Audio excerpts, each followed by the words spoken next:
Hi everybody, it's a new week for Ben's at Home. We've got a couple of things. I'm just trying to expand the offering a little bit, go with what people's requests are and whatnot.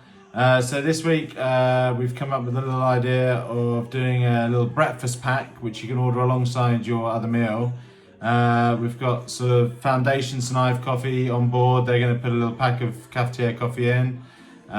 We've got St Ives Bakery, we've got some fresh pastries, and Travascus bacon, smoked back bacon, which is delicious. It's my sort of Sunday treat at the moment.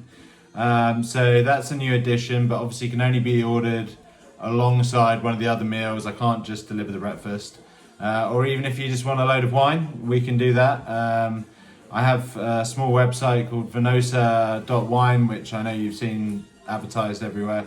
There's a full list. What I offer on the menu is just like a sort of snapshot, what I recommend with the food.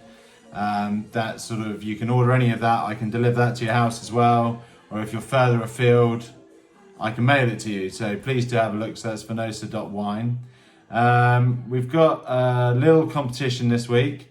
After, last week we gave away a couple of lobsters to Sue Williams, which was delightful, and she really enjoyed them, and it's always nice to sort of do a little something. This week I need to generate a few more orders, so you need to tell your friends, get everybody on board with this, because I want to keep this going as long as I can. I think it might be the new reality based on the fact that my little restaurant probably isn't going to be opening under the new structure on July 4th. So what we have is, for everybody who orders anything on this week, I've got a bottle of Pinot and a bottle of Chardonnay from my friend Gerhard in Hemlenard. They will be coming out in a lucky dip, which Lila will probably end up doing the drawing for.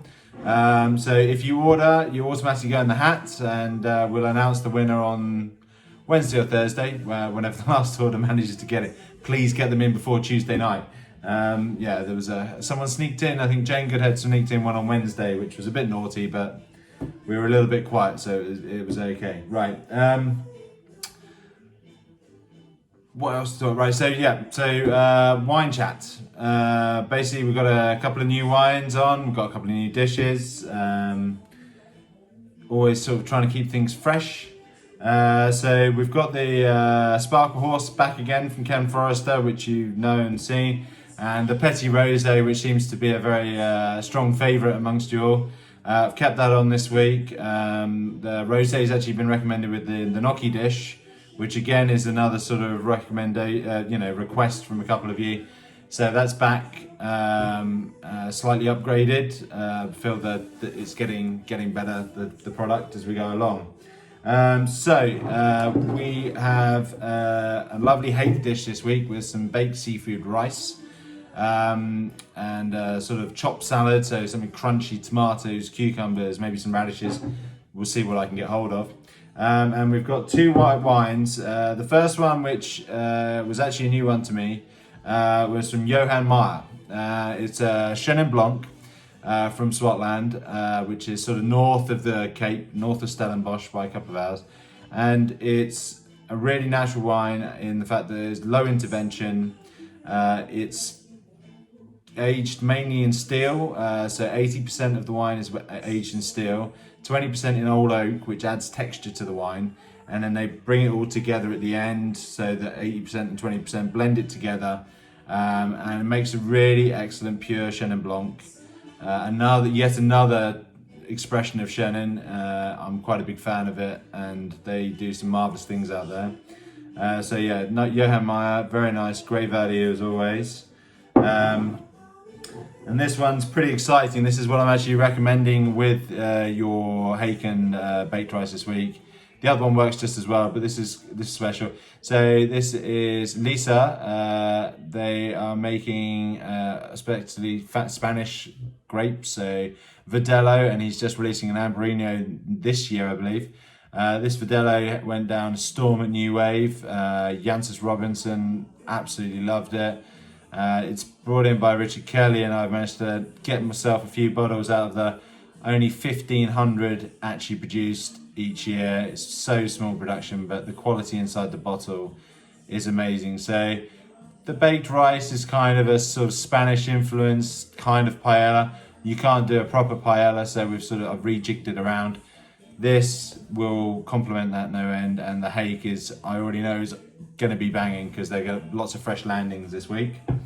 And for the reds this week, we've got a cheeky little Cool Climate Pinot from Paul Kluver. A very light fruit-led wine, just easy drinking. You know, it's just a good wine for a good price. And really, you know, you can't go too wrong. If you like it, if it's a hot sunny day, which obviously it's not today, you could chill it a little bit and that would be nice and refreshing. Alternatively, beautiful at room temperature as we would normally drink it over here. But my recommendation for our pork dish, which is going to be served with some Lyonnaise potato and a bit of sauerkraut in a slaw. It's quite a funky little dish, but it's going to be wholesome and really slow roast pork. Is from Ginny Povil in Stellenbosch. We've done Merlot in the past. She also does a range called Mary Delaney, where she specialises in Chenin Blanc and Pinot Noir. But this is her own estate wine. It's a Bordeaux blend, slightly brighter than sort of traditional blends of a similar ilk. Cab Sav led. It's 2016. She basically bought a flower farm, Proteas, which is the national flower of South Africa, and has sort of taken some of that away, planted some Cab, some Merlot, some Cab Franc. She's making pet nats now. American lady, only got there 12 years ago and already going great guns. For 7 years running, her Chenin Blanc's won 5 stars. Pinot Noir has also won 5 stars in Platter and done some really great reviews by some serious critics. So this is the new sort of project now that the vines are properly developed. A lot of fun. Please tell people about the competition. Please get ordering. I need more orders to keep going. And I really can't thank everyone who is ordering enough for your support. You know, it means a lot. And I look forward to hopefully seeing you at your doorsteps next weekend. Stay safe, stay healthy, and I'll see you soon.